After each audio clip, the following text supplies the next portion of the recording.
கர்த்தருடைய பரிசுத்தமான நாம மகிமைப்படுவதாக.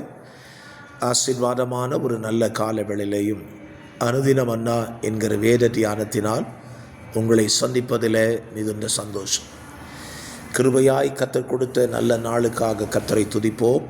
இந்த புதிய நாளிலேயும் தேவனுடைய வார்த்தையினால் நம்முடைய இருதயங்களை கால வேளையில் நிரப்ப கர்த்தர் நமக்கு உதவி செய்வாராக. இன்றைக்கான தியான பகுதி நியாயாதிபதிகள் 15ஆம் அதிகாரம். இந்த அதிகாரம் சிம்சோனை குறித்து தொடர்ந்து விவரிக்கிறது. 20 வசனங்களை கொண்ட ஒரு அதிகாரம். இந்த அதிகாரத்தில் சிம்சோனின் வாழ்க்கையில் நடைபெற்ற ஒரு சம்பவத்தை இந்த காலவெளியிலே தியானிக்க கர்த்தர் நமக்கு உதவி செய்வாராக. 18வது வசனம். அவன் மிகவும் தாகமடைந்து கர்த்தரை நோக்கி கூப்பிட்டு, தேவரீர் உமது அடியேன் கையினாலே இந்த பெரிய ரட்சிப்பை கட்டளையிட்டிருக்க, இப்பொழுது நான் தாகத்தினால் செத்து விருத்த சேதனம் இல்லாதவர்கள் கையில் விழ வேண்டுமோ என்றான். ஆண்டவர் சிம்சோனை கொண்டு இஸ்ரவேலருக்கு ஒரு பெரிய ரட்சிப்பை கொடுக்கிறார். ஒரு கழுதையின் பச்சை தாடை எலும்பை கண்டு அதை வைத்து 1000 பேரை கொன்று விட்டான். பெரிய ரட்சிப்பு கிடைத்து விட்டது.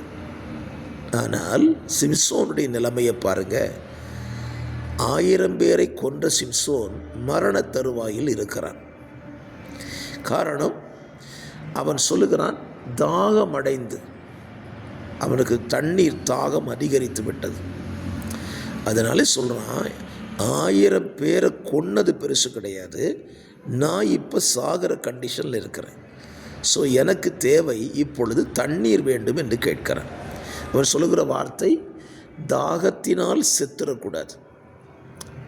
இன்றைக்கும் இந்த காலவேளையில் நம்மை கொண்டு தேவன் தேசத்தில் எத்தனை பெரிய காரியங்களை செய்யலாம், அது விஷயமே அல்ல. நமது வாழ்க்கையில் நமக்கு தேவையான தண்ணீர் எப்பொழுது நம்ம வாழ்க்கையில் இருக்கணும். பல நேரத்தில் தேவன் செய்கிற கிரியைகளுக்காக நன்றி சொல்லுகிறோம். அது ஆண்டவருடைய பணி, அது அவர் செய்கிற வேலை. ஆனால் நமது வாழ்க்கைக்கு என்ன தேவை? இந்த தாகம் என்று சொல்லும் பொழுது ஆண்டவர் ஏசாயா 44 சொல்கிறார், தாகம் உள்ளவன் மேல் தண்ணீரையும் வறண்ட நிலத்தின் மேல் ஆறுகளையும் ஊற்றுவேன் என்று சொல்லியிருக்கிறார். தாகமாக இருக்கிறவர்களே என்று ஏசாயா 55:1 சொல்லுகிறார். அப்படியானால் ஆண்டவராய் இயேசு சொல்லும்போது சொன்னார், தாகமாக இருக்கிறவன் என்னிடத்தில் வரக்கடவன் என்று சொல்லுகிறார். ஸ்தோத்திரம். காரணம் என்ன? நம்முடைய வாழ்க்கையில் இந்த தாகத்தினாலே நாம் மடிந்து போகக்கூடிய சூழ்நிலை இருக்கிறது. இந்த தாகம் என்று எதை குறிக்கிறது? பரிசுத்த ஆவியானவரை குறிக்கிறது. பரிசுத்த ஆவியானவர் நம்முடைய வாழ்க்கையில் இல்லை என்றால் நாம் மரித்து போகக்கூடிய சூழ்நிலை கூட நமக்கு ஏற்பட வாய்ப்பு இருக்கிறது. காரணம், பரிசுத்த ஆவியானவர் நமக்குள்ளே இருப்பாரானால் சாவுக்கேதுவான நம்முடைய சரீரங்களை உயிர்ப்பிக்க அவரால் மாத்திரம்தான் முடியும்.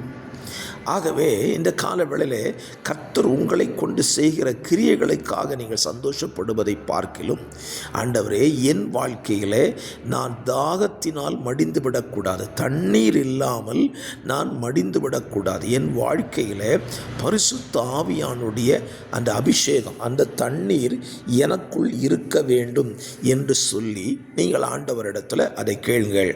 அவன் கேட்கிறான் பாருங்க, எனக்கு தாகம் எடுக்கிறது, நான் மரிக்கக்கூடிய தருவாயில் இருக்கிறேன். கர்த்தர் உடனே அவனுக்கு லேகியில் உள்ள ஒரு பள்ளத்தை பிளக்க பண்ணுகிறார். அதிலிருந்து தண்ணீர் வந்தது. அதை அவன் பருகினான். அவன் உயிர் அவனுக்குள்ளே திரும்ப வந்தது. இந்த காலவெளி சொல்லுகிறேன், பரிசுத்த ஆவியானவர் இன்றைக்கு நமக்கு தேசத்தின் நடுவிலே அவர் ஊற்றப்பட்டிருக்கிறார். அவரை உங்கள் வாழ்க்கையில் நீங்கள் பருகினால் நீங்கள் பிழைத்து கொள்வீர்கள். உங்கள் ஜீவன், உங்கள் ஆத்துமா பிழைத்து கொள்ளும். உங்கள் சரீரம் அல்ல, உங்கள் ஆத்துமா பிழைத்து கொள்வதற்கு இந்த ஜீவ தண்ணீர் அவசியமானது. ஆகவே இந்த காலவேளையில் ஆண்டவர்கிட்ட கேளுங்க, பரிசுத்த ஆவியானவர் ஆகிய தண்ணீரை எனக்குள்ளே தாங்க, நான் பிழைக்கணும்னு சொல்லி கேளுங்க. நிச்சயமாய் அதை உங்களுக்கு தருவார். ஜெபிக்கலாம். பரிசுத்த பிதாவே, இந்த வார்த்தையின்படி எங்களை உம்முடைய ஆவியினாலே, உம்முடைய அபிஷேகத்தின் தண்ணீரால் நிரப்பி ஆசீர்வதியும். இயேசுவின் நாமத்தில் பிதாவே, ஆமென்.